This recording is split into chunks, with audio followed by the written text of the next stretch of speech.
Bagyong Fungwong nasa severe tropical storm na at inaasahan ngayong hapon o gabi papasok na daw ito ng Philippine Area of Responsibility ayon sa latest ng Tropical Cyclone Sector.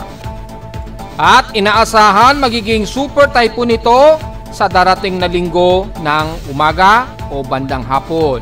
Asahan pagkataas nito, magtataas na agad si pag-asa ng Tropical Cyclone Wind Signal number 2 sa buong Bicol Region at Eastern Visayas. Kaya mga high-risk areas na maaring maapektuhan ni Bagyong Uwan o Pre-Uwan sa bansa, iisa-isahin. Habang malayo pa ang bagyo, ilang bahagi ng Nodo Luzon makakaranas ng katamtaman pero mga isolated case of rain showers, munsod ng umiiral na manipis na shield line.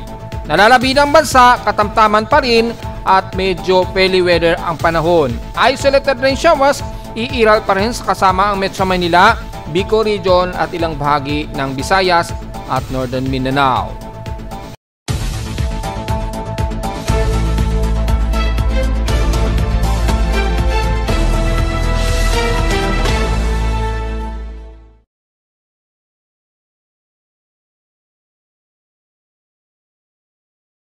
Hello, good morning mga folks. Welcome po muli sa ating daily weather bulletin at analysis para sa araw ng Biyernes, November 7, 2025. Ang oras sa ating Boss Pike may umaga ay alas 10:47 na ng umaga.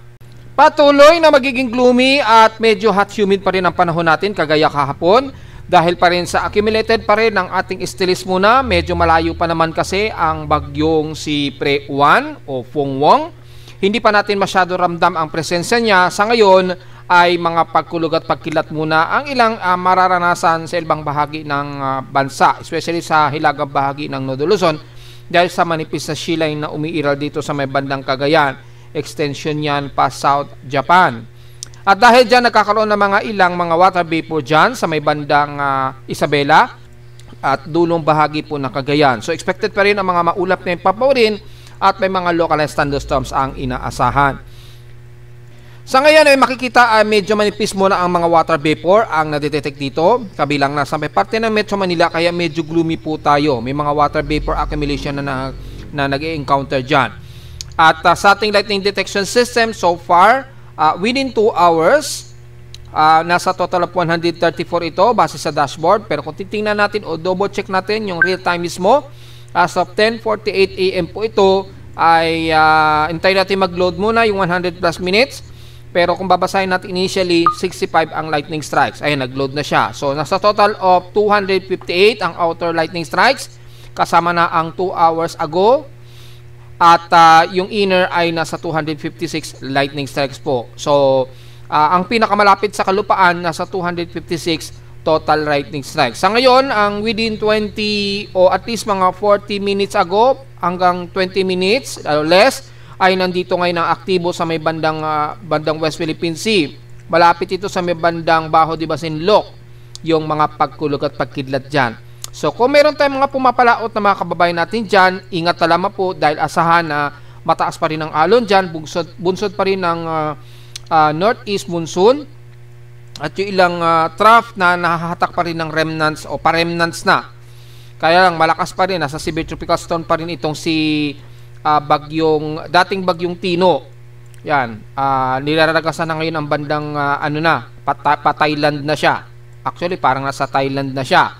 So makikita nyo po yung monsoon trough nito na naghahatak dito sa ilang bahagi ng amihan na sumasabay po yung ilang stalis dito, kaya nagbubunsod po tayo ng shear line dito, pagitan, ayan, yung shear line at lumawak yung ridge of high pressure area tuloy. Ayan o. Ito yung shear line at mapapansin natin most of areas dito ay high pressure area na. Malakas yung high pressure area kaya mapapansin nyo po yung galaw ng nitong magiging super bagyo na binabantay natin ay ganyan tuloy ang nagiging kilos niya.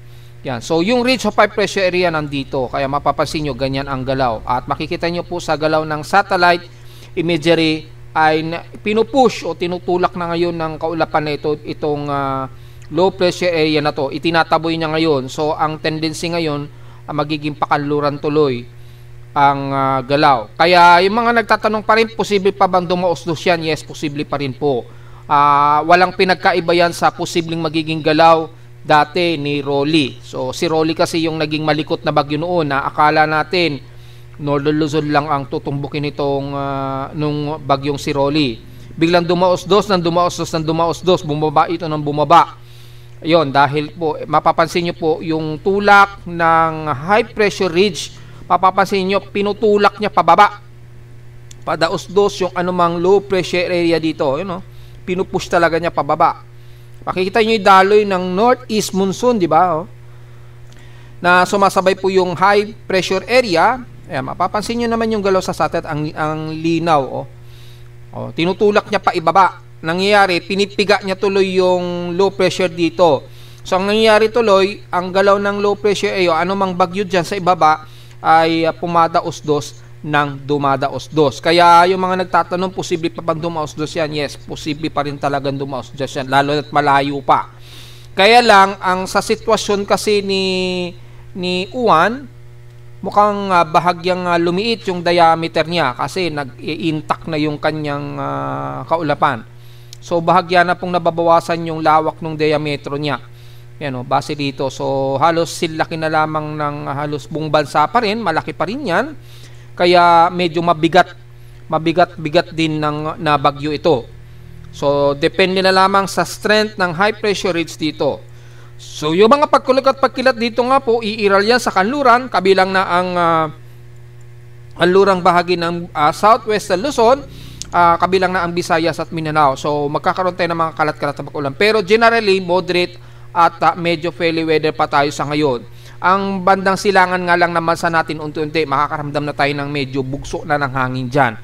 Kasi umiiral na po yung monsoonal inflow na kagagawan nga po nitong si Pre-1. Lalo na pag nakapasok na ito ng Philippine Area Responsibility ngayong hapon o mamayang gabi po. So, siyempre, pagpasok niyan, mas lalapit na yung distansya niya rito. At kapag lalo pong lumalapit yung distansya niya, ay mas lalo pong lumalaki yung hatak sa monsoonal inflow dito sa silangan ng bansa. So, unti-unti, makakaramdam tayo ng medyo mabugso o gale winds dyan, ha? Kaya, siguro, mamaya, pagkapasok siguro ng PAR, mamayang gabi siguro ay baka magtaas na kaagad ng tropical cyclone wind signal number 1 si Pag-asa sa buong Eastern Visayas at siguro maaaring umabot pa sa may bandang Catanduanes na magtataas ng tropical cyclone wind signal number 1. So yan, mapapaaga ang pagtaas yan dahil malawak talaga yung bagyong ito. Pero yung mga localized thunderstorms natin, makita nyo ay wala pa masyado sa kalupaan. Pero asahan natin, unti-unti, magkakaroon na naman yan ng mga accumulated water vapor sa silangan ng bansa and expected localized thunderstorm. So sa current conditions, overcast gloomy pa rin tayo. So very haze and partly cloudy to some mostly cloudy pa rin. Yan, makita natin, very overcast po tayo at gloomy sa paligid. Mapapansin nyo po. So asahan na medyo hazy ang paligid, ha.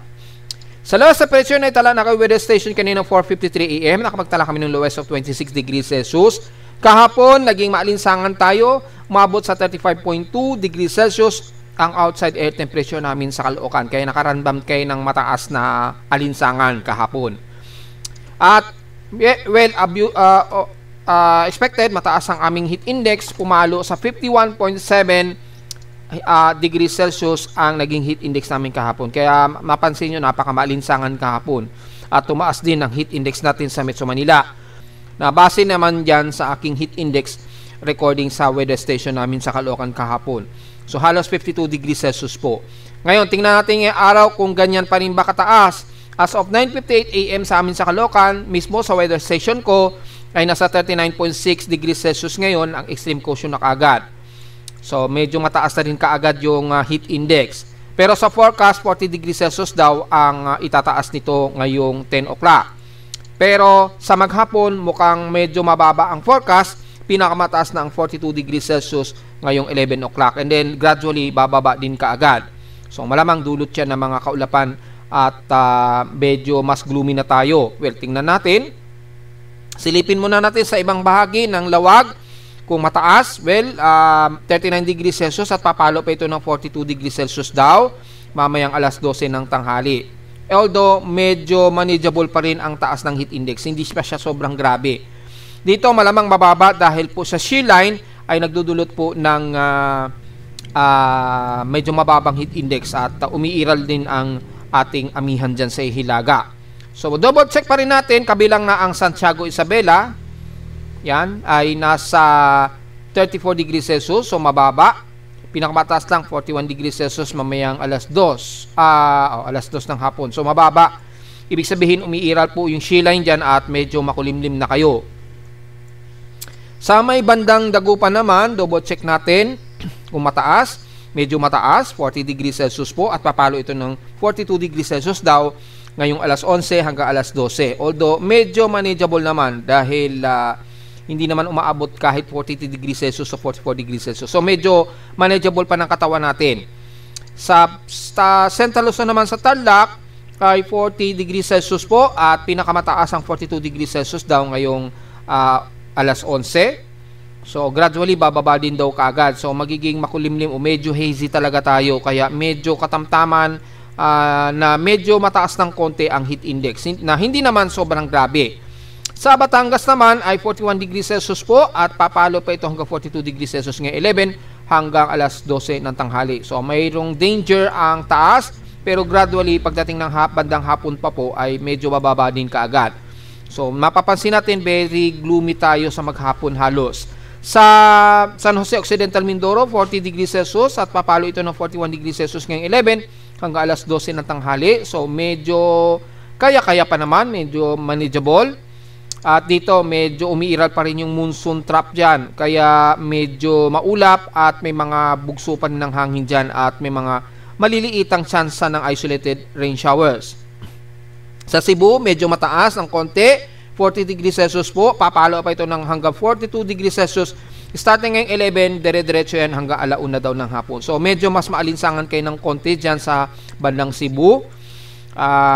Hopefully ay nakapag-prepare na po kayo na maayos na po ang inyong paligid, dahil bago lumapit itong suuwan, asahan po mararamdaman na naman ninyo sa Cebu ang bugso ng hangin ni Uwan. Pero ang bahagyang good news ay hindi naman magiging matindi ang significant impact. Magkakaroon lamang tayo ng mga pag-ulan dyan sa may bandang Cebu paglapit ni Uwan dito sa may bandang silangan ng Southeastern Luzon o Eastern Visayas. Siguro mga bukas. Paglapit na yan dito, medyo makakaramdam pa rin tayo ng mga pag-ulan.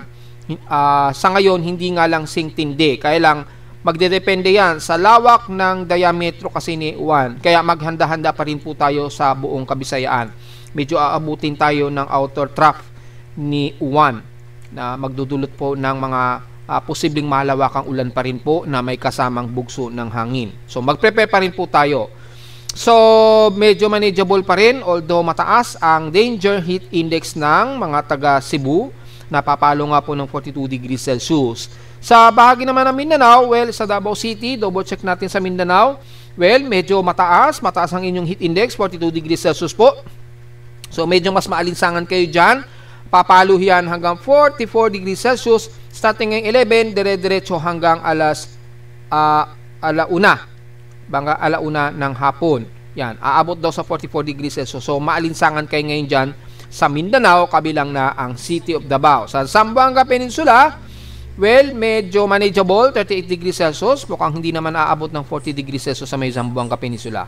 So, malamang dito lamang yan sa may bandang Davao Region, kabilang na ang City of Davao, na mukhang magiging mas maalinsangan at mataas ang inyong heat index ngayong araw. So, huwag masyadong magbibilad at magdala ng payong mga folks dahil maaraw kayo dyan. At kung titingnan naman natin sa PX Extreme Scene past 24 hours, nangunguna ang Dagupan sa may pinaka-highest air temperature na 34.2 degrees Celsius. Ayon dito. Pero lumalabas, nangunguna kami sa Caloocan na may recorded 35.2 degrees Celsius ang aming outside temperature. So, kami ang mas malinsangan sa Caloocan o bandang Metro Manila ang may pinakamainit na temperatura. Ewan ko lamang, hindi siguro sa Quezon City. So, kung double check natin, kung pumasok ang bandang Quezon City sa Pag-asa Office, yes, pumasok. Ayan o, nasa 34 degrees Celsius. So, nangunguna kami sa Caloocan. Halos pa mga lawa lamang ang Science Garden na may 34 degrees Celsius. Pero pinakamataas po kung babasehan natin dito sa yung pinaka PH extremes natin, nangunguna po ang Dagupan 34.2, pati Davao City, pumangalawa ang Catbalogan at Quezon City dyan sa may Science Garden. Yan, 34 degrees Celsius. Pero kung babasehan namin sa Caloocan, kami ang nangunguna sa lahat dahil umabot sa 35.2 degrees Celsius ang outside air temperature namin. So nangunguna kami sa Caloocan sa buong bansa na may pinaka-highest air temperature kung pagbabasehan natin ang aking personal weather station compared dito sa PH Extremes. Sa lowest temperature naman, ang Baguio ay nakaranas na halos stationary na 17.8 degrees Celsius na lowest. At sa Inula naman ang Puerto Princesa, well obviously, pero mahina na lamang o konti na lamang ang buhos na accumulated rainfall. Nakatotal sila ng 29.2 millimeters na total rainfall. Wala kami naging pag-ulan na kahapon dahil maaraw na kami sa Caloocan. So diretso agad tayo sa ating outside humidity na mataas ang concentration. So medyo maalinsangan tayo ha, malagkit-lagkit ang alinsangan natin just in case. Dahil nasa 84% ang outside humidity, bumaba lang ito ng 2% since last hour. Mataas ang high pressure area, 1011 hectopascals and steady ito since last hour. Well, obviously naman, nakita nyo naman sa satellite imagery kanina, lumalakas po yung ridge of high pressure area. Sa Idaho status, minimum low po tayo ngayon. So, gaya nga po na sinabi natin kahapon, mukhang mababa. Below 1 meter po ang taas ng sea level. Pero ingat na lamang po sa alon. Double check na rin natin para sigurado gamit ang ating global forecast assessment for significant wave height.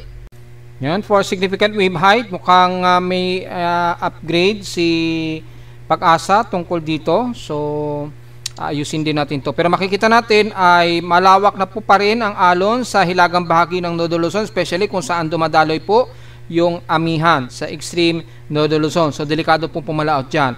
Nalalabi naman sa katimungan naman sa mukhang okay naman, kaya lang yung bugso po ng hangin natin at yung nakikreate na inflow na po ng hangin dito, lalo na sa may bandang Eastern Visayas at Mindanao, ingat po dahil sa nagkakaroon na tayo ng hatak sa hangin dyan habang lumalapit na itong si Pre-1.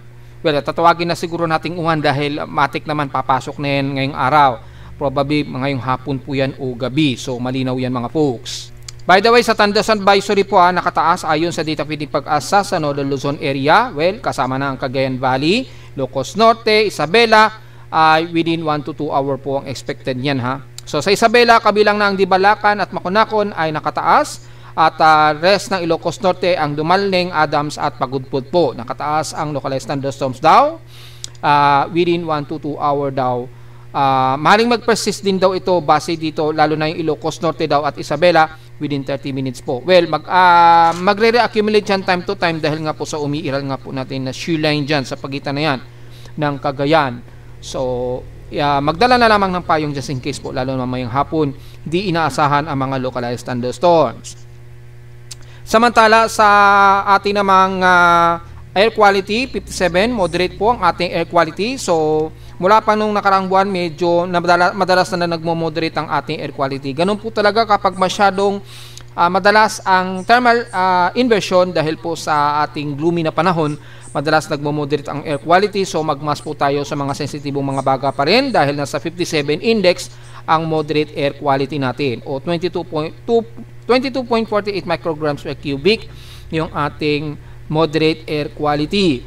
Sa Almanac, sumikat ang haring araw kaninang 5:54 AM at lulubog po ito mamayang 5:25 PM. At ang ating 97% illuminated na po ng waning gibbous ng ating buwan, magmo-moonrise po yan, ay mamayang magagabi na. Madilim na to dahil mas mahaba na yung gabi natin kumpara sa araw. 6:54 PM po ito magmo-moonrise at kinabukasan na ng umaga 7:21 naman ito lulubog.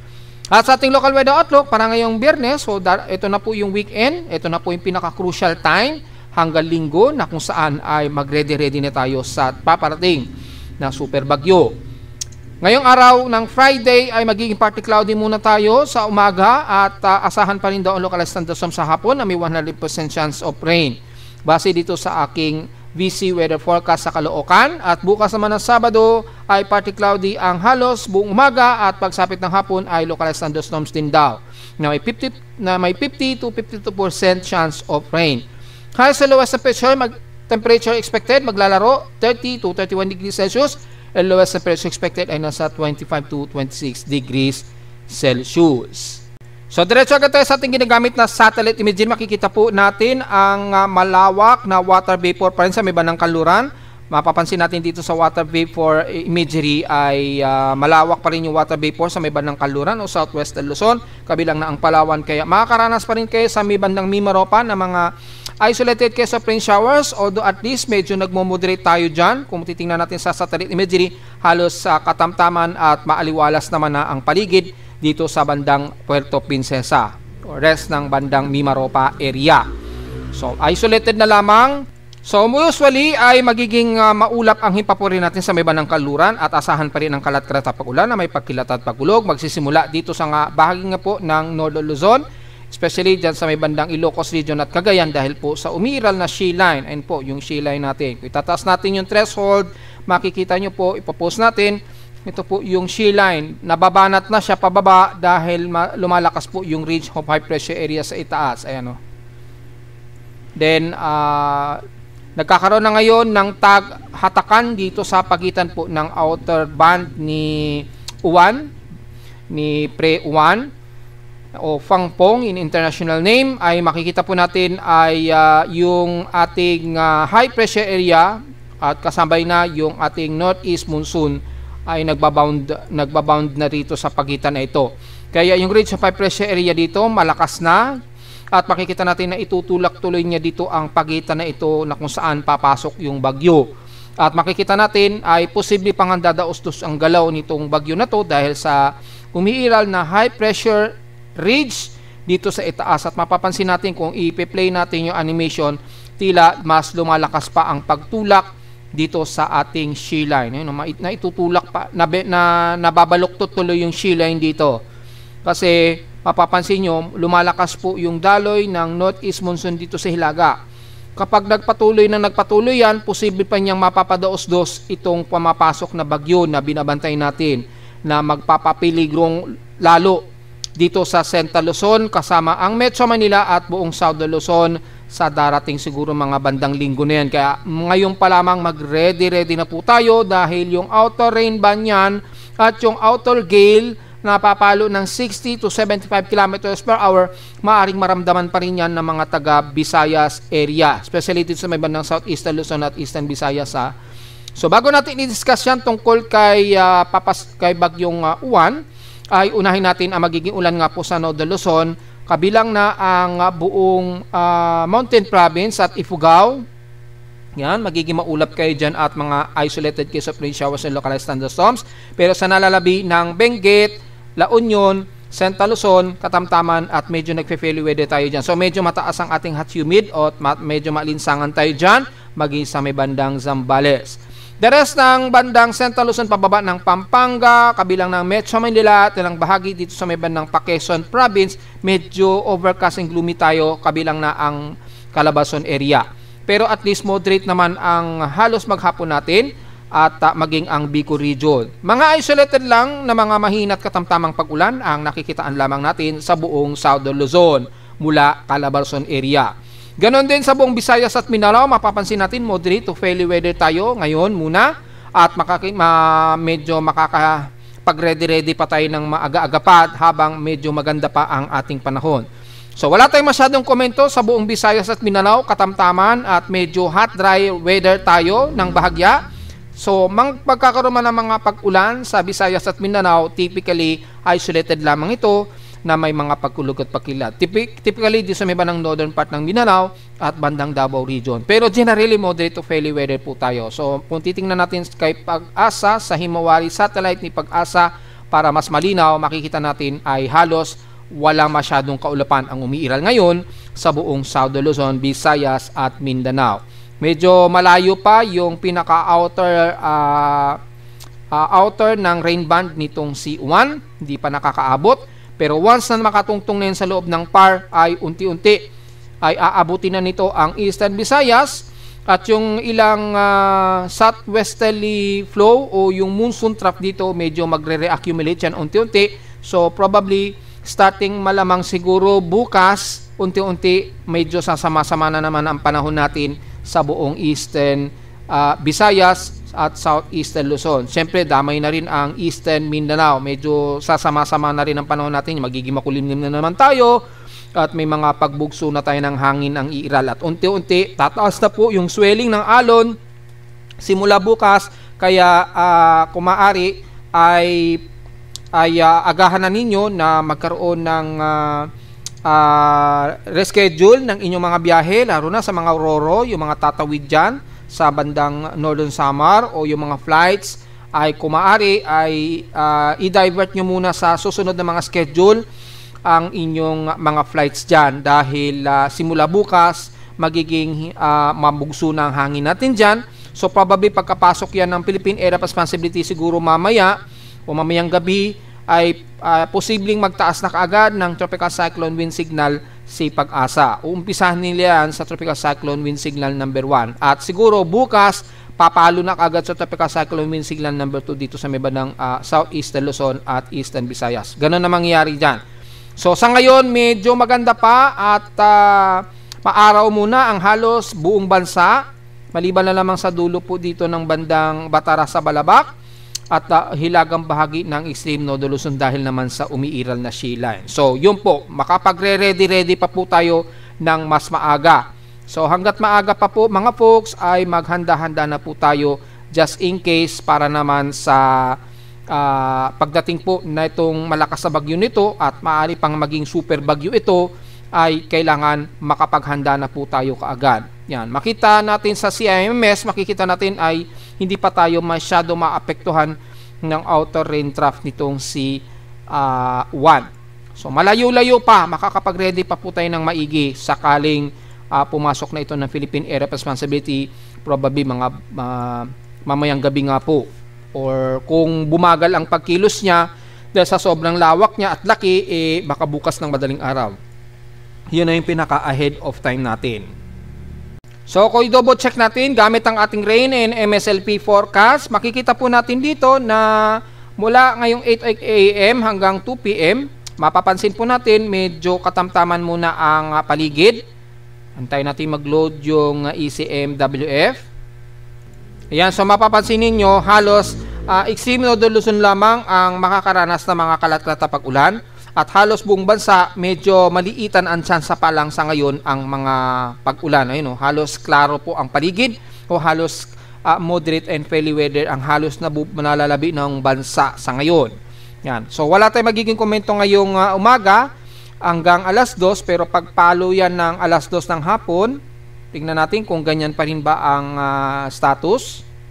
Yes, mukhang mamayang hapon ay medyo isolated lang mga mahihinat katamtaman ng pag-ulan ang iiral, lalo na din sa may bandang kanluran bahagi ng Mindanao, sa Zamboanga Peninsula, ilang bahagi ng Palawan o Mimaropa, at kanluran ng Northern Luzon, hanggang dyan sa may parte pa rin ng Zambales, at bandang Bulacan pa siguro ito o Metro Manila. So magkaroon lang tayo ng mga localized thunderstorms o mga isolated na mahihina at katamtamang pag-ulan.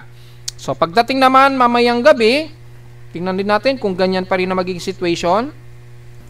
So mukhang hanggang mamayang gabi medyo katamtaman lang ang tsansa ng mga pag-ulan natin. Magkaroon man randomly ay mga light to moderate lang siguro. So hanggang mamayang gabi, pagkapasok ng Philippine Area of Responsibility ni Uwan, mukhang hindi pa natin masyado ramdam ang bagsik nitong si Uwan. Well, i-adjust natin siguro in extending time. Siguro bukas malalaman natin kung anong oras ang estimated mararamdaman natin itong si Uwan.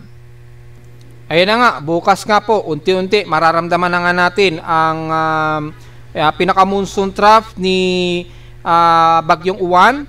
Mga bukas daw ng madaling araw na. Yan, medyo uulanin na po ang silangan ng Northern Luzon. Magkakaroon na rin ng mga kalat-kalat na pag-ulan ang bandang Bicol Region at Eastern Visayas area. Nagre-reaccumulate na po dito dahil sa pinaka-monsoon trough na aabot na dyan sa may bandang silangan ng ating bansa. So probably baka bukas po na madaling araw, posibleng magtaas na kagad ng Tropical Cyclone Wind Signal si Pag-asa niyan. Probably starting Tropical Cyclone Wind Signal number 1 yan. Madaling araw yan bukas ha. Then mga alas 8 ng kinabukasan, November 8 po. Ayan, so medyo naglalaro muna yung accumulation ng ulan dito sa silangang parte nga po ng Southeastern Luzon at Visayas. So probably magtataas na ng tropical cyclone wind signal. Pero kung mapapansin natin dito, nagkaroon na ng dry inflow at mukhang lumiit yung diametro nitong si base dito sa MSLP. Mukhang liliit yung diametro ni Juan. Well, tingnan natin in actual. Dahil forecast pa lamang po ito, pero makikita natin nagkakaroon na ng hatak sa bugso ng hangin sa silangang parte nga po ng Southeastern Luzon at Visayas. Ayan o. So, inuulan na, nagkakaroon ng water vapor sa kanluran, kaya medyo nagkakaroon ng pag-ulan sa may bandang Panay Island at Palawan. Yan, mga bukas na po ito ng umaga. Sabado po ito ng umaga na ha.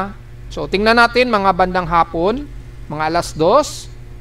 So, bukas daw po ng hapon, although makikita natin dito, halos medyo drier ang bugso ng hangin at mga medyo light drizzle rain ang nakikitaan natin sa silangang parte ng Southeastern Luzon at Eastern Visayas. Dahil yung quadrant, lumakas po yung pinaka-quadrant sa pinaka-south quadrant ni Bagyong Juan. Kaya dito sa may bandang silangan ng bansa, medyo hindi ganun muna kalakasan ang ulan. Pero malamang nakataas na yan sa Tropical Cyclone Wind Signal number 2 kay Pag-asa. Yan, bukas po yan ng hapon at bukas naman ng bandang gabi na.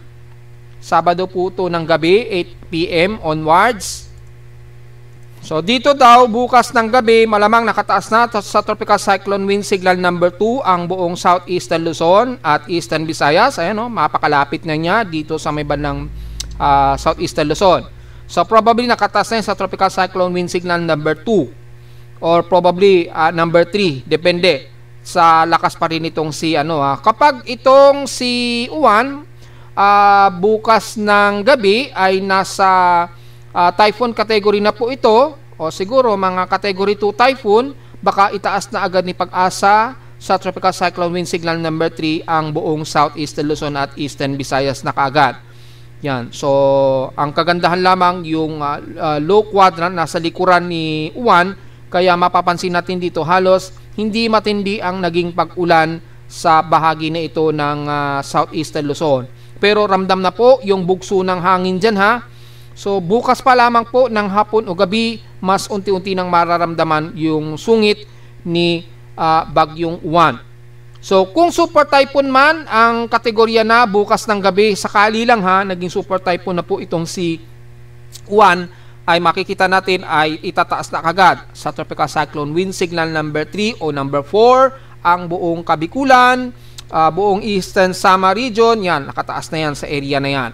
Then, Tropical Cyclone Wind Signal number 2 na kaagad sa buong Southern Luzon. Posibleng umabot sa Metro Manila yan. Itataas yan ni Pag-asa. So, take note po sa sinasabi ko po, ito po yung mga estimated ko na itataas.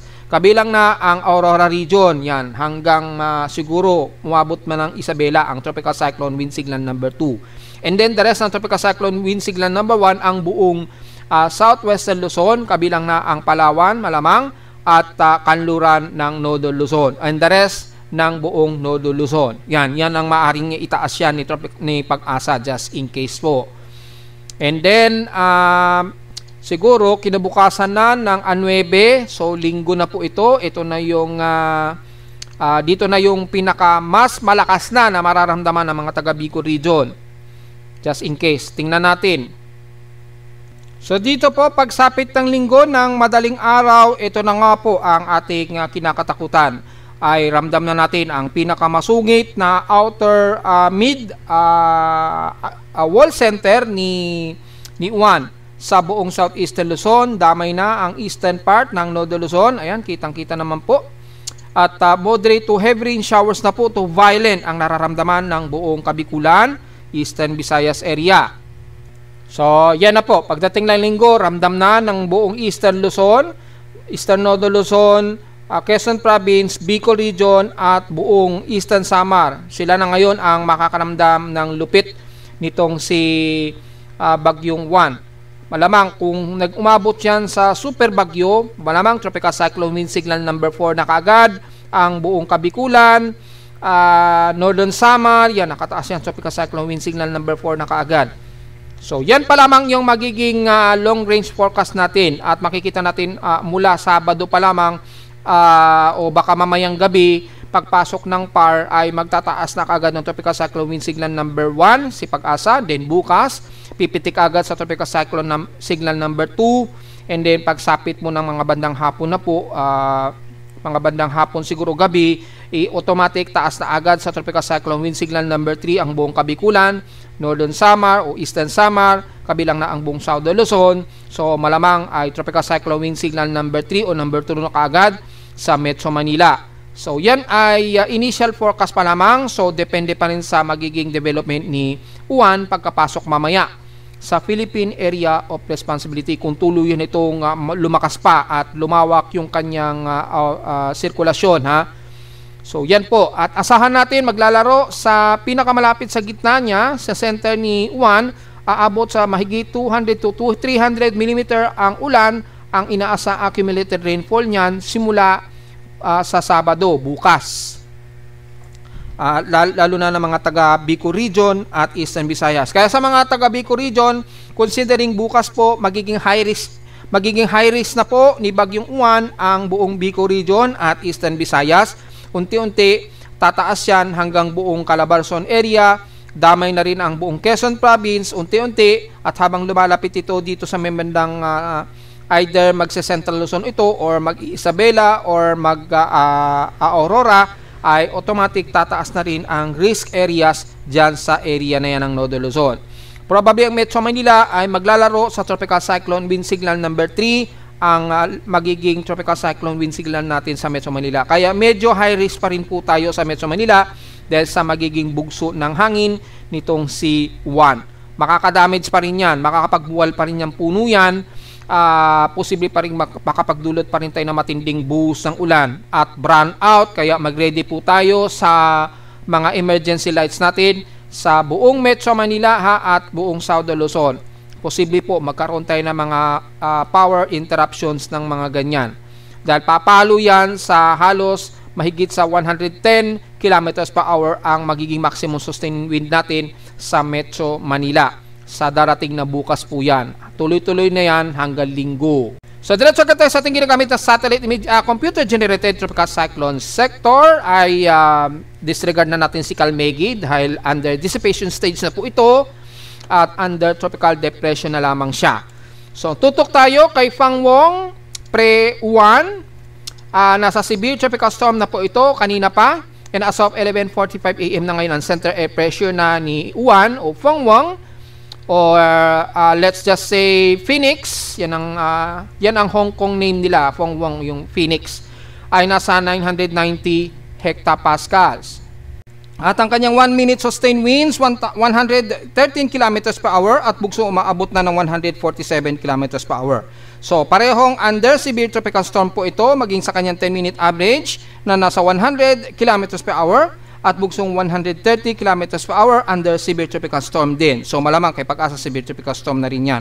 At lumabas na rin sa forecast natin, bago nga talaga papasok ng Philippine Area of Responsibility yan, ay papalo agad ng severe tropical storm yan at posibleng pumalo pa o umabot pa sa typhoon category yan bago pumasok ng Philippine Area of Responsibility. Kasi umiiral nga po yung pinaka-rapid intensification niya. Nagkakaroon ng wrapping, kaya mabilis po yung pagra-rapid intensification niya. Dahil napaliwanag na natin nung isang araw ay napakaganda ng sea surface temperature nito kasabay pa ng malakas na Coriolis dahil mas mababa po yung location at mainit ang temperatura dito sa bahagi na ito ng bandang Yap or Caroline Islands. Makita natin sa satellite imagery ngayon ang malawak na outer rain band na to at napakalawak ng kanyang dalang ulan at napakaraming water vapor ang dala niya. Kaya grabing ulan ang sakaling umabot ito sa kalupaan natin sa Pilipinas. Yan. Ang layo niya ngayon as of 11:45 na po ng umaga. So magtatanghali na. Ang reference point natin ay ang Borongan, Eastern Samar. Yan. Borongan, Eastern Samar ang magiging reference point natin. As of 11:45 AM, ang layo niya na ngayon nasa layong 1,311 km east ng Borongan, Eastern Samar. Labas pa ito ng Philippine Area of Responsibility. At makikita natin yung satellite imagery nitong si Pre-1 o Fangwong in international name. Napakalawak at malamang pagkapasok pa lang ng Parian ay automatic magtataas na agad ng tropical cyclone wind signal si Pag-asa. Ultimano agad yan dahil sa lawak ng kanyang rain band. At ang dami ng kanyang water precip na dala nito dahil nasa karagatan pa po ito, kaya inaasahan pang mas dadami ang magiging accumulated water vapor yan. Nireport na natin yan mula kahapon at nung isang araw, ang expected accumulated rainfall sa kalupaan ng Eastern Visayas o Southeastern Luzon aabot more than 260 at posible pang pumalo yan sa 300 mm accumulated rainfall in 24-hour period po. Ngayon, since sa malayo pa lang, uulanin pa tayo, posible pang umabot yan sa mahigit 400 mm accumulated rainfall in 24 hours po yan or within the next 30 hours po. Mula bukas po yan pagka nasa loob na ng Philippine Area of Responsibility. Kaya delikado po at high risk pa rin ang Kabikulan at Eastern Visayas despite na hindi naman direct natatama yung pinakamata o sentro ni Uwan dito sa may bandang Kabikulan at Eastern Visayas. Yung ulan nga lang ang magdadala ng delikadong ang sitwasyon. Asahan na naman natin ang malawakang pagbaha niyan. Bakit? Kung titingnan muna natin sa pinaka-quadrant range gamit ang Joint Typhoon Weather Center quadrant and gale wind range, mapapansin natin pagkapasok ng Philippine Area of Responsibility, napakalawak na kagad ang rain at saka yung pinaka-gale wind epicenter. Kaya magtataas sa kagad pagkapasok niya mamaya o bukas ng Tropical Cyclone Wind Signal number si Pag-asa Ultimano yan. So makikita natin at by bukas siguro ng hapon o gabi ay nandito na yan sa may bandang silangan ng bandang malapit na dito sa bandang silangan ng Catanduanes. Dito Tropical Cyclone Wind Signal number 2 o number 2 na kaagad. O yan, mga Tropical Cyclone Wind Signal number 2 na kaagad ang tataas yan. Ngayon, kung umabot siya sa super typhoon kaagad, mga bukas pa lamang ng hapon bago maggabi or bukas po na siguro ng tanghali, nag-super typhoon kaagad itong si Uwan, ay posibleng magtataas na kaagad sa Tropical Cyclone Wind Signal number 3 sa buong Eastern Samar at Bicol region na. Then Tropical Cyclone Wind Signal number 2, the rest ng Visayas, yan, Tropical Cyclone Wind Signal number 1, the rest ng bandang kanluran na po ng Visayas, at aabot yan sa ilang bahagi pa rin ng Surigao, Northern Mindanao, at dito naman sa Luzon, ang Quezon Province, Calabarzon, yan, aabot pa rin yan dito. At posibleng madamay ang Metro Manila sa itataas sa Tropical Cyclone Wind Signal number 2 or number 1. Just in case, nandito na yan sa may bandang pagitan, mga bukas po yan ng gabi, itong si Juan. Pag nasa dito na yan sa may bandang silangan na po ng Southeastern Luzon, bilang super typhoon. Ngayon, kung typhoon category pa rin itong si Juan, pag lapit niya sa may bandang Southeastern Luzon, malapit sa Catanduanes, ay probably Tropical Cyclone Wind Signal number 3 ang maaaring itaas dito sa may bandang Bicol region. Then Tropical Cyclone Wind Signal number 2, the rest ng Visayas. Then hindi pa masyado abot sa Metro Manila siguro. Siguro hanggang dito pa lamang yun sa may bandang Mindoro, Panay Island, Cebu, hanggang Bohol. Aabot ng Tropical Cyclone Wind Signal number 2 or 1. Yan, yung range. Kung typhoon category. So, magdedepende yan sa intensity ni Uwan bukas dahil malawak yung kanyang gale wind range. Umaabot pa rin ng bandang Surigao at halos buong Visayas aabutin ng at least 35 to 36 km per hour yung bugso ng hangin. So, papalo pa yun hanggang 55 km yung bugso. Yan. So, yun po. At mula sa pinaka-combination natin, tingnan natin yung mga multiple tropical cyclone combination. Mapapansin po natin dito bukod tanging si Japan Meteorological Agency ang medyo iba ang forecast track. Mapapansin natin dito Papalanan, Isabela. Pero kung do-double check natin gamit ang tropical cyclone forecast error, halos ay kapareho na rin siya. Kung susundin natin ang pinaka-list ng track niya dito sa ibaba, ay halos magkapareho na siya dito sa mga tatlong weather agencies ng Pag-asa, Joint Typhoon Weather Center at Google DeepMind. Yan. Kaso dito si Google DeepMind halos bumababa pa o mas daos-dos pa ng konti yung kanyang trajectory. Halos lalapit ito ng Catanduanes, bukas po yan, bandang tanghali o bandang hapon na. O siguro mga bandang hapon. mukhang dadaos-dos pa. Ayon yan sa tropical cyclone track ng Google DeepMind. So, unahin muna natin kung ano ang expected ng pagpasok nito sa ating Philippine Area of Responsibility. Mamaya siguro o kung hindi man o bumagal ang kanyang kilos dahil ang kanyang movement speed ay 18 km/h, pa-northwestward po ang tuloy-tuloy niyang kilos. So, dahil medyo may kabilisan ng konti, ay alanganin o posible itong masa loob na ng Philippine Area of Responsibility bukas ng madaling araw siguro or kung hindi man mamayang gabi. So, kung hindi man mamayang gabi, bago maghating gabi po yan, bukas na po yan ng madaling araw ay nasa loob na ng Philippine Area of Responsibility. Kasi magdedepende yan sa movement speed nitong si 1. So, yung movement speed po, nakadepende kayo yan sa movement speed po niya. Kapag bumilis uli yan, nag 20 km/h po yung bilis niya, baka bago pa lamang maghating gabi mamaya, ay nasa loob na yan ng Philippine Area of Responsibility. So, depende yan sa movement speed.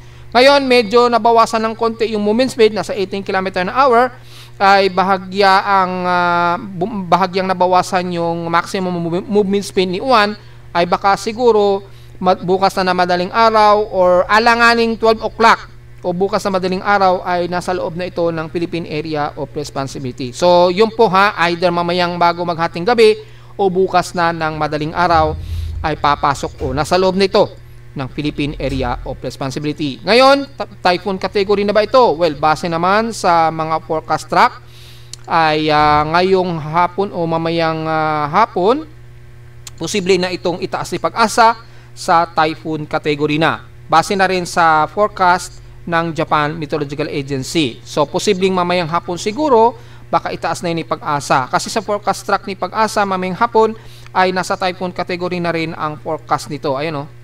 So, mga bandang hapon, itataas na raw ni Pag-asa o posibleng itaas na agad ni Pag-asa sa typhoon category. Then, papasok ito ng PAR siguro bukas sa madaling araw, just in case lamang, as typhoon category. So, mga bukas na po yan ng madaling araw. Yan. So, November 8, bukas ng madaling araw. Yan o, 2 a.m. So, baka mga alauna, ganyan, o mga alas 2 na sa loob na yan ng ating Philippine Area of Responsibility bilang typhoon category. Ganon din sa category ni Joint Typhoon Weather Center. Nasa typhoon category din siya. And then, hanggang bukas daw ng maghapon ay mananatili ito sa pagiging typhoon category, except pagdating dito sa bandang hapon o gabi, pagdating daw ng gabi ay posible na itong itaas sa super typhoon category ni Pag-asa. Kay Joint Typhoon Weather Center, naka super typhoon category na rin siya na nasa 194 km/h yung approximate na ilalakas nito. So, baka bukas nga po bukas nga po ng bandang hapon o gabi, siguro mga bandang gabi, ay dyan pa lamang magde-decide si Pag-asa siguro na itaas as super typhoon. Once na pumalo na ng 185 km/h. Dito kasi kay Joint Typhoon Weather Center, nasa 194. So, kung kukunin natin ang 10-minute average niyan, ay halos super typhoon na rin siya. Yan, category 3 typhoon na rin siya. Kay Japan Meteorological Agency kasi ay naglalaro 162 km/h lamang. So, mas mahina compared kay Joint Typhoon Weather Center na umaabot ng 194. So, kay Pag-asa, kung i-compute yan, 185 km/h ang estimated. So, baka mag-decide na sila kinabukasan po ng gabi, siguro mas least gabi, ay tataas na nila sa super typhoon category. At dahil dyan ay automatic magtataas ang tropical cyclone wind sigla number 3 ang buong Bicol region at Eastern Visayas yan kaagad bukas ng hapon o gabi. Yan po yung magiging significant yan at yung potential na ilalandfall niya, malawak pa rin yung pagka-uncertainty, pero kung pagbabasehan natin sa forecast track ni Pag-asa, ay posible pa rin itong maglandfall sa Kasiguran, Aurora. Kailan yan? Mga bandang November 10 na po ito, Lunes daw. Yan, mga Lunes ng madaling araw or siguro mga Sunday ng gabi o bago maghating gabi ay posible na itong maglandfall dito sa may bandang Kasiguran, Aurora. Ngayon, kung medyo lumis yan, posible pa itong magdinapige o posible pa itong magdinalungan. So, malawak pa rin ang cone of uncertainty dahil kay Japan Meteorological Agency medyo malawak din ang uncertainty niya. Dito Palanan Isabela naman daw ang nakikitaan na magla-landfall ito. So para makita natin ang definition one by one mula sa Japan Meteorological Agency, ito po yung magiging landfall area niya, Palanan Isabela daw. Kay Pag-asa naman, kung titingnan nyo po, ay Kasiguran Aurora ang magiging first landfall niya. Pagsapit yan either ng Sunday po ng gabi bago maghating gabi, estimated yan, or Lunes ng madaling araw. So yan po yung magiging estimated yan. 2 AM nakalagay dito. So posible baka Sunday pa lamang ng bago maghating gabi siguro, nandiyan na yan sa pinakabaybay ng Kasiguran Aurora. Yan ang forecast track naman, data feed ni Pag-asa. So dito mga Sunday po ng madaling araw ay nasa super typhoon ito. So either mga bukas ng gabi, mga bago maghating gabi yan, or Sunday ng madaling araw ay posible na itaas ni Pag-asa yan sa super typhoon category. And then Matic, tropical cyclone wind signal number 3 or number 4 na kaagad dito sa parte na ito ng Catanduanes at dulong bahagi ng Northern Samar. Yan. Either tropical cyclone wind signal number 3 or number 4 yan. So apektado na kaagad ang Metro Manila, buong South Luzon, buong Visayas yan. Kapag pumalo sa tropical cyclone wind signal number 3 ang bandang Southeastern Luzon at Eastern Visayas yan, bukas yan bago maghating gabi or linggo ng madaling araw. Malinaw yan ha? And then sa kinabukasan maghapon po ay nasa baybay na raw ito ng Camarines Norte. Yan, mga Sunday ng 2 PM. And pagsapit nga po ng gabi, bago maghating gabi, nasa baybay na raw ito ng Kasiguran Aurora. Then probably, depende yan sa movement speed, ay either bago maghating gabi nga po ng Sunday, ay nasa baybay nito ng Kasiguran Aurora, at definitely baka maglandfall nito sa Kasiguran Aurora, kung hindi man sa Sunday ng bago maghating gabi or Lunes na ng madaling araw. So yun po ang malinaw dyan. At sa Joint Typhoon Weather Center naman, kung magbabasehan natin, ay magsusuper typhoon agad ito mga bukas po ng gabi. Yan, bukas pa lamang ng gabi o base sa 1 minute average. So kung kukunin natin na 10 minute average, ay typhoon category pa lamang yan. So halos kapareho yan dito sa category 4 na. Dito kasi ay category 3. So baka dito pa lamang mga Sunday na ng umaga. So baka madaling araw, kakapareho dun sa forecast track ni Pag-asa, posible na itong itaas nga sa super typhoon. Matic, itataas yan sa tropical cyclone wind signal number 3 ang Kabikulan area at bandang Eastern Samar. So malinaw po yan ha, at malinaw dito ay either mga Sunday ng gabi or Monday ng madaling araw din pinapakitaan. Kasiguran Aurora din daw ang tumbok ng forecast track ng Joint Typhoon Weather Center. So makikita natin ang quadrant, mukhang humina yung lower left quadrant. So mukhang medyo minimal pa yung impact dito sa may bandang Bicol region. So tingnan natin kung lalaki yan. Ang medyo mas delikado po yung upper right and upper left quadrant. Ito. Yun, upper right saka yung upper left. Kung titingnan natin sa pinaka-quadrant. So yung dadaanan nitong upper na to ang mas delikado po. So very high risk ang bahagi pa rin ng Aurora at Isabela or Cagayan Valley. So dyan pa rin sa inyo sa bandang Northern Luzon ang mas high risk po. Moderate lang siguro kung hindi magbabago yung quadrant nito dito sa may bandang Central Luzon, kasama na ang buong South Luzon hanggang Visayas. So damay ang Metro Manila sa makakaranas ng medyo moderate impact kasi dito ascending, dito malakas ang ulan, pagtawid pa lamang dito ni Juan. Pero pagpapasok pa lamang ang hindi pa masyadong malakas ang buhos ng ulan dito. Ang malakas na buhos ng ulan dito sa may bandang upper left. So pag bago ito maglandfall ng Isabela hanggang Aurora, kayo dyan ay mas makakaranas ng matinding buhos ng ulan. Palo yan, malamang 260 to 300 millimeters na ulan, probably. So magiging sandalan na lamang ninyo yung Sierra Madre kung mababawasan po yung impact ng lakas ng hangin nito at ulan. Pero yung ulan siguro mukhang hindi. Tuloy-tuloy ta rin makakaranas ng matinding ulan. Pero yung malakas na bugso ng hangin ay mas high risk po nga po dito sa may bandang Northern Luzon po. Dahil mataas po yung significant impact na ipinapakita ng upper quadrant ayon kay Joint Typhoon Weather Center. Mas mababa dito sa may bandang lower left. So, yung mga dadaanan ng lower left na yan, kasama na ang Calabarzon at Metro Manila. So, medyo moderate lang siguro ang mararamdaman nating malakas na impact. Pero wag nating baliwalain dahil malawak pa rin ang pag-ulan yan at may bugso pa rin. Papalo siguro hanggang 80 km per hour pa rin ang bugso ng hangin under Super Typhoon category. So, apektado pa rin ang buong Southern Luzon hanggang Visayas yan ha. Tuloy-tuloy yan hanggang Lunes. Ayan. So, unang magla-landfall din daw isang bayban ng Kasiguran Aurora. So, very high risk po ang buong area na to ng Northern Luzon. Yan. Yung area na to. Yan. Ulitin natin. Yan. Ang very high risk, itong mga areas na to. Yan. Yung mga areas na yan, ang very high risk ng impact ni Bagyong Juan under Super Typhoon category. Then pag naglandfall ito, siyempre mababawasan ng konti yung maximum sustaining wind niya, babalik sa pagiging typhoon category. Yan o.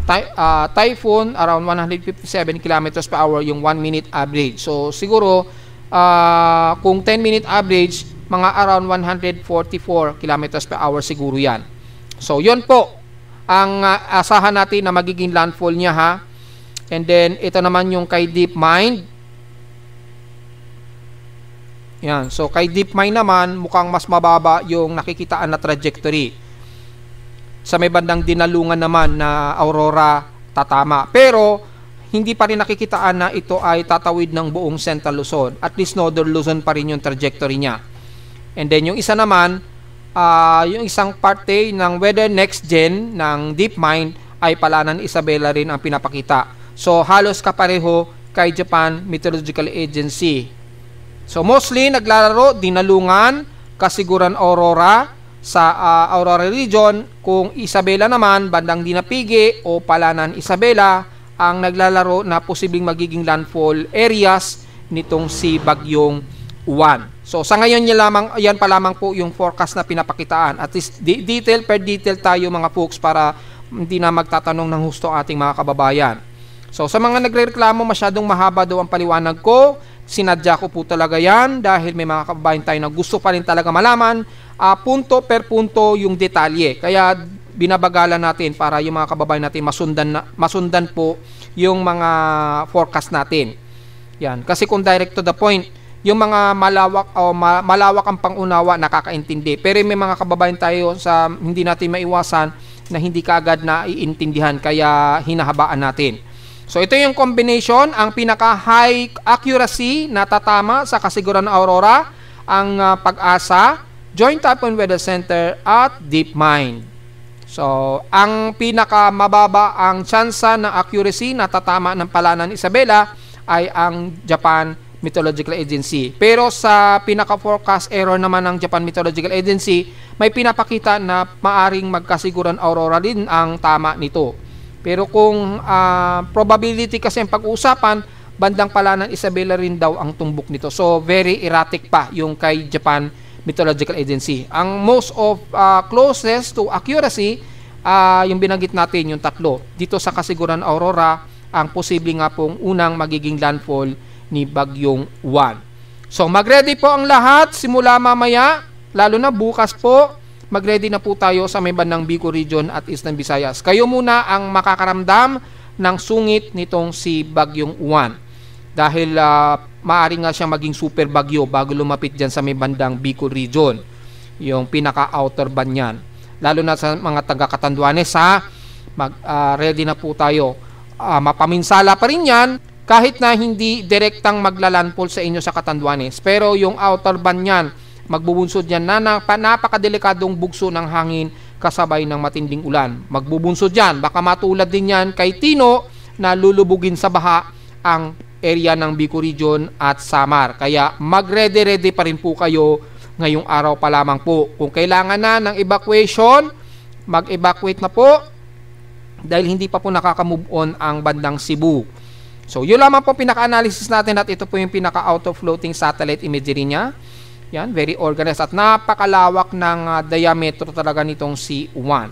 Kung titingnan natin ang pinaka-RB top niya para mas klaro, ayan, ang daming ulan ng dala niya, oh.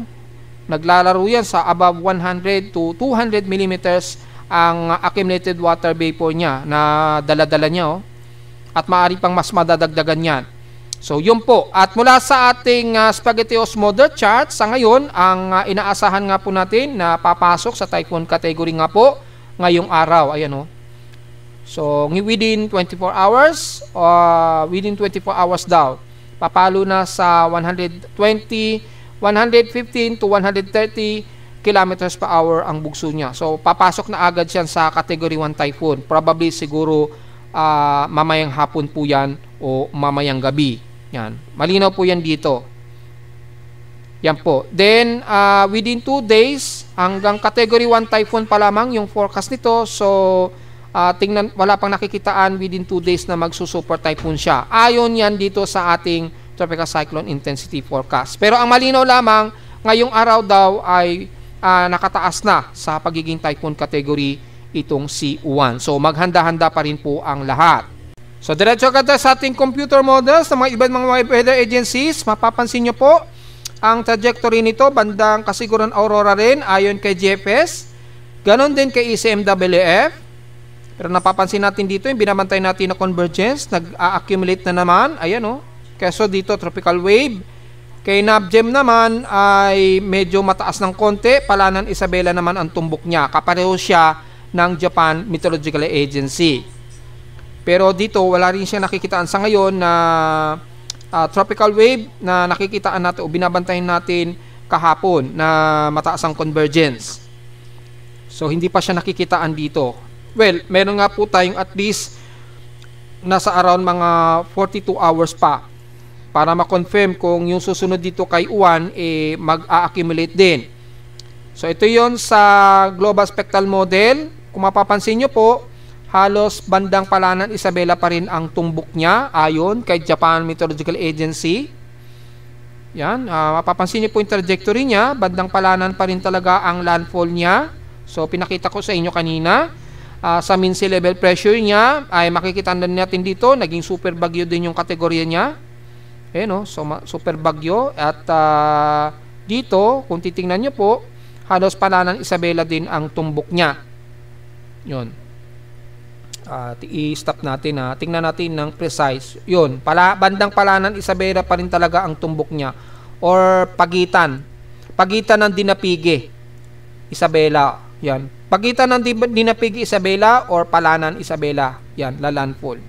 So, November 9 yan. Ibig sabihin, linggo po yan ng gabi or siguro mga Lunes ng madaling araw. Yan ang approximate niyan ha.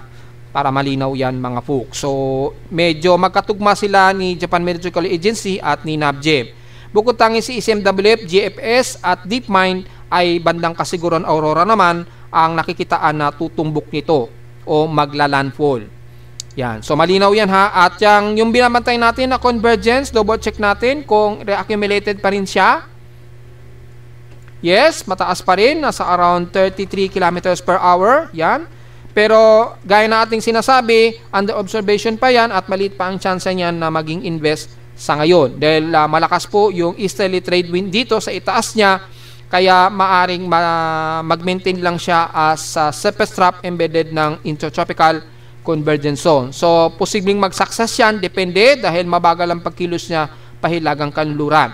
Pero nanatiling mataas pa rin ang convergence niya at 33 kilometers per hour at yung divergence niya approximate.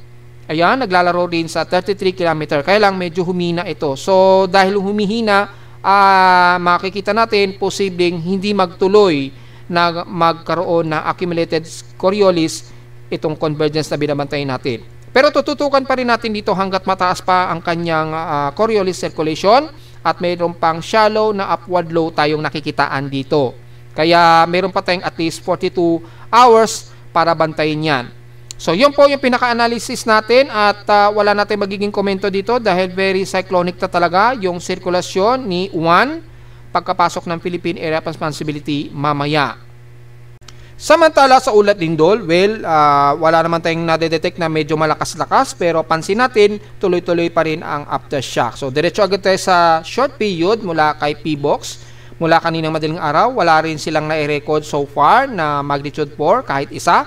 Pero sunod-sunod pa rin ang mga aftershocks. Kabilang na ang Bogo Cebu pa rin. So mag-iingat pa rin tayo mga folks at tuloy-tuloy pa rin yung aftershock sa Bogo. Ayan, ang dami na kaagad. I-draw selection nga natin kung ilan na. Ay 85 po. So dumami na kaagad yung aftershocks dyan. Dito naman sa may bandang Davao Oriental, sa may bandang Manay po, sa area ng bandang Manay, ay 29. So at least dito medyo kokonti ang medyo nadagdagan sa kanya. So patuloy pa rin ang aftershock sa may bandang Bogo Cebu kaya mag-iingat pa rin tayo mga folks. At hopefully naka-move on na po yung mga kababayan natin. Grabe, ang dami talaga nasalanta dito sa Cebu. Kabilang na dito sa bahagi nga po ng pagitan dito ng Sibonga o Karkar. Diyan, grabe. Tapos dito sa may bandang Danao, yan. Bandang Danao po, grabe ang naging damage, lalo na sa Liloan.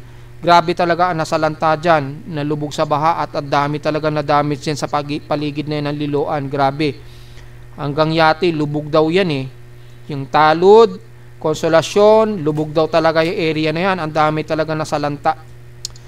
So marami ding nasawi. May napanood ako sa mga videos mula kahapon. So, yung pa, hindi pa nakaka-move on. Tapos, susundin na naman ng isang napakalakas na bagyo na papalapit na naman.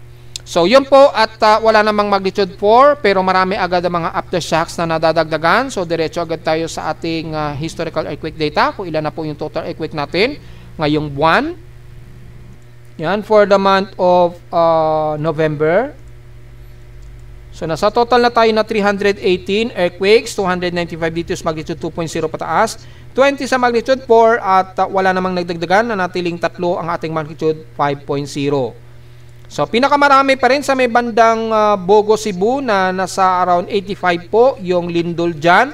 Sa may bandang Davao Oriental naman, mga 45 po yung lindol dyan. So, marami na kaagad. Sa may bandang Surigao naman, 43. So, itong tatlong ito ang may pinakamarami pa rin na mga aftershocks. Tuloy-tuloy pa rin yung mga pagyayinig dyan. So, yung mga kababayan natin sa area na ito ay patuloy pa rin tayo maging alisto at mag-iingat dahil napapansin natin, tuloy-tuloy pa rin ang mga aftershocks. Nakaisang buwan ng mahigit, tuloy-tuloy pa rin ang mga aftershocks.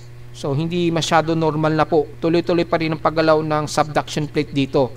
At yung mga slit fault lines dito ay magalaw. At narito naman ating 3-day to 8-day weather forecast para sa araw ng Biyernes, November 7, 2025.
At hanggang dito na lang po ating Daily Weather Bulletin at Analysis para sa araw ng Biyernes, November 7, 2025. Huwag mong kalilimutan na mag-like, share, subscribe po sa ating YouTube channel at visit lamang anytime sa ating website na www.pimoweather.com para sa ibang detalye gusto malaman na hindi natin isama ngayong tanghali na sa ating report. Asahan natin na medyo maganda pa ang panahon natin pero simula bukas unti-unti nang makakaramdam ng medyo masungit na panahon ang silangang bahagi ng Southern Luzon, ang Bicol Region at Eastern Visayas kaya mag-ready po tayo mga folks. At visit lamang sa ating website sa gusto malaman pa rin pinaka-dynamic events mula sa reading ng aking aparato sa Caloocan at sa data feeds mula sa iba't ibang weather agencies.